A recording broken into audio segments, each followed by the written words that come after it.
So students will start the new chapter, that is sorting of materials. Now what is meant by sorting of materials? Sorting of materials means grouping of materials into various groups. So why we sort the materials? So that it would be easy for us to locate them by seeing their group. So if I say that 6A and 6B, why they are given different sections? Because 6A represents a group and 6B represents another group of 6 only, but they are of two different groups. So this is how the grouping is done. So sorting of materials means into groups means differentiating the materials,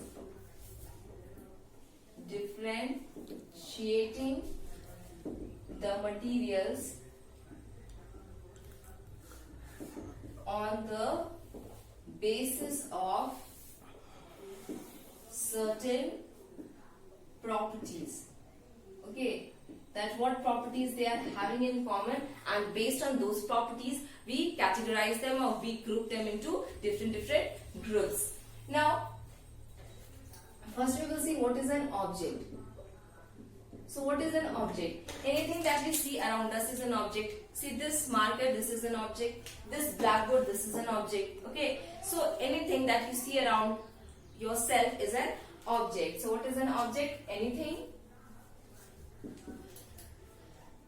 that we see around us is an object.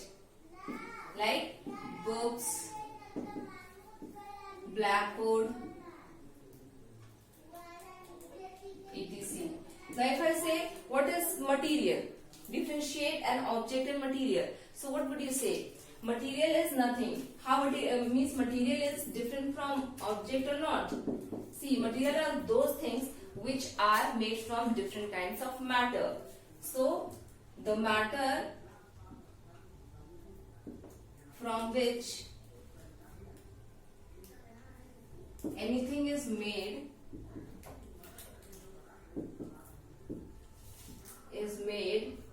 is called material.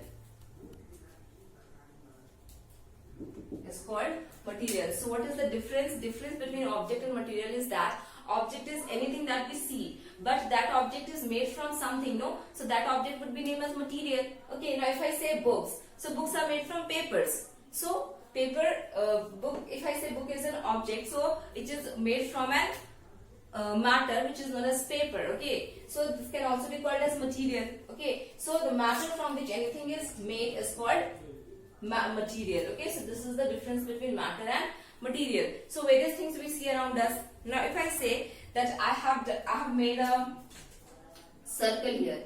Now if I say, now name some objects which are having this type of shape. You will say egg. This is oval shape. You will say egg, no? So why you said egg? Because when you look at the appearance of the egg, you would say that yes, it is oval in shape. So I will put that egg in this group. Now if I say square, now what are the things that you can place here? You will see the things around you, and just after looking at the things by first only, by the appearance only, they are able to you are able to categorize them, you are able to put the things here. Like if I say square clock, square clocks are available, so square clock can be grouped under this. You can't group a square clock in the oval. Why? Because I am asking that you have to group those materials according to their shape. Means what I am doing, according to the shape I am differentiating the materials. If I say circle, so you can say ball or football.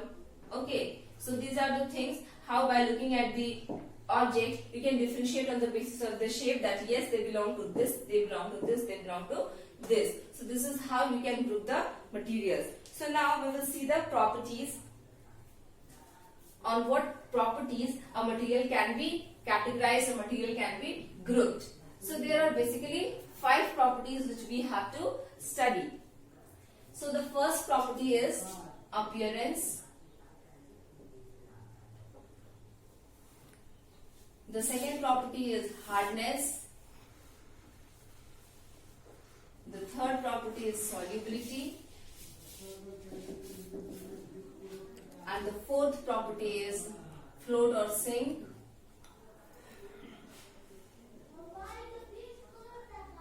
And the fifth property is transparency.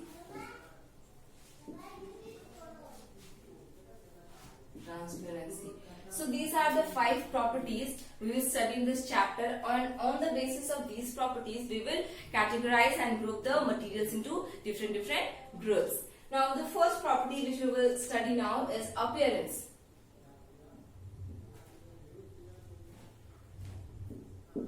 Appearance. Now appearance means what? As you look on something, material, some objects, and at that moment by looking at that particular thing you can answer. Now if I say that there are 2 persons standing, one is tall and one is short, okay, now I will say, now categorize them as not only 4 persons are there. Now I will say you make 2 groups of the person who are small and the person who are tall. So just by their appearance you will group the people that yes, these 2 people are these 2 people are short, I will group them in the first group. These 2 people are long, I will group them in the second group. So the grouping is done by just looking at the appearance, is known as the appearance property of sorting of materials, okay, just by looking at the material. Now whether we have, but here what we have to see that according to the shyness, according to the luxure, we have to differentiate the materials. Means if the material is luxurious, means with luxure, and the next is without luxure.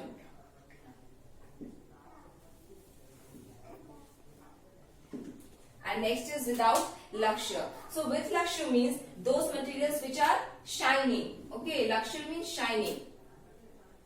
Those materials which are shining and those materials which are not shining. Okay, so if we have to differentiate the object on the basis of their shining property and not shining property, how we will see? Just we will see at the object and we will differentiate it. Now if I take an aluminium foil and show you, so what would you say? That it is just shining, it will come under this category. So you write it here, aluminium foil. Now if I show you a paper, in this category you will say that aluminium foil was shining, so I have put in this group. Now if I say paper is not shining, so in which group you will put? You will put those materials in the not shining group, that is paper.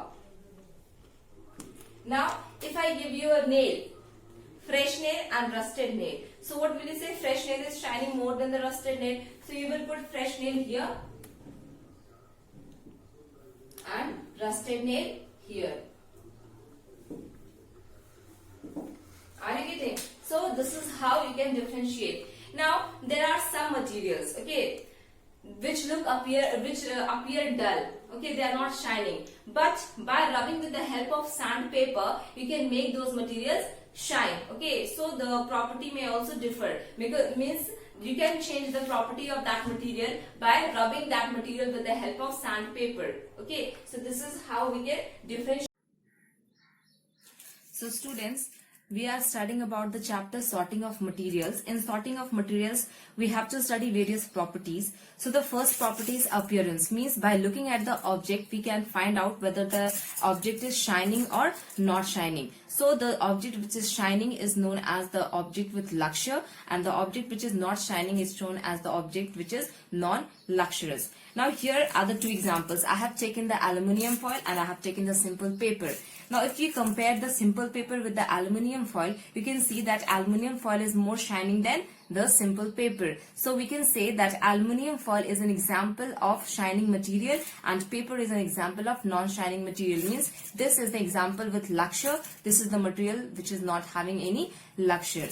Now second, if you see the experiment, this I am having 2 types of nail. This is the fresh nails, this is the rusted nails. Okay, now the fresh nails are shining more than the rusted nails. Here you can see the fresh nails and the rusted nails. So this fresh nail is shining more and this is not shining much. So the fresh nail is an example of metal or substance or material which is having a luxure, and this is an example which is not having a luxure. So student, this is a metal which can be made shining by rubbing it with the help of sandpaper. So this is a sandpaper. Okay, it's having a rough structure, and this rough structure is responsible for removing the for removing these black spots, and after removing these it will shine. Now see how I am doing it. I am rubbing it.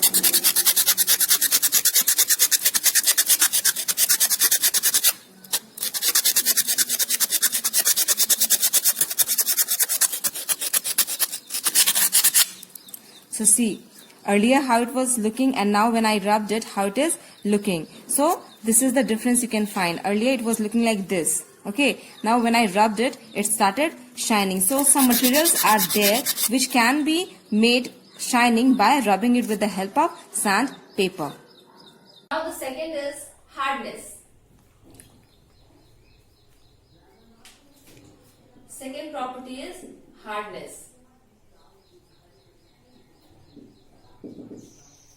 Now what is hardness? If we look at the material, okay, we can't find that whether it is hard or not. But when we see the material, okay, and by seeing the material, you can't find, but when we touch that material, I'm touching it, I'm pressing it. And by touching the material, if I found that that material is compressible, means that if that material is compressible, if it can become small, okay, then that is not hard, that is soft material, that is not rigid, that is flexible. And if I say the material is not compressible, means that is hard, that is rigid, okay, so that is not flexible. So hardness can be categorized into two groups, that is compressible and non-compressible.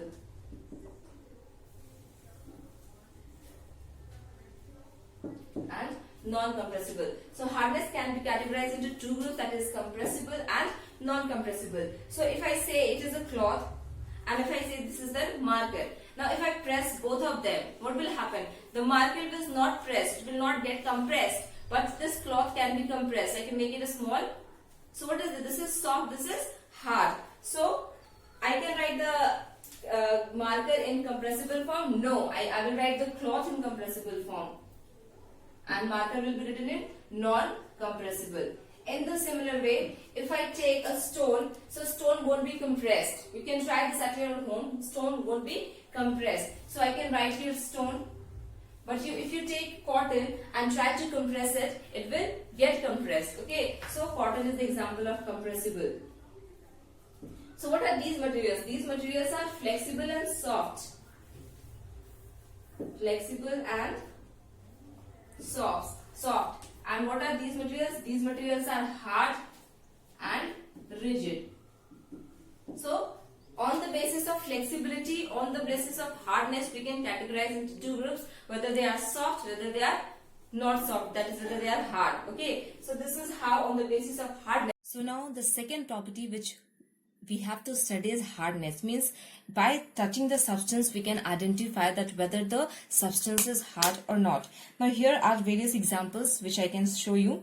Now here I have taken a stone. This is a stone, this is a cotton. Now if I press it, so if I press it, it will become thin. See, like this. It's like a ball I have made by pressing it. So this is an example of compressible material. Okay, so hardness can be categorized on the basis of compressibility and non-compressibility. So those substances which can be compressed and made smaller, okay, so those are or can be bent into any direction, so they are known as compressible substances. So so cotton is an example of compressible substance. And this stone, I'm pressing it, no change is there in its shape or neither it is bending. So it is an example of non-compressible, means it is rigid and it is flexible. Now second is this copper wire. Okay, copper wire is a metal. So metal are also compressible. If I do it like this, if I fold it like this, it will go on folding. Okay, so this is an example of compressible. It is flexible.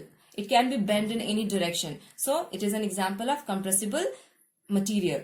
Now here more examples are there. This is a glass made of plastic, and this is a glass made of steel. So I'm pressing it. So which one is compressible? Obviously the glass which is made of plastic is compressible, and the glass which is made of steel is not compressible. So these are the examples, and this is how we can identify by touching the substance that whether they are compressible, that is whether they are hard or they are flexible.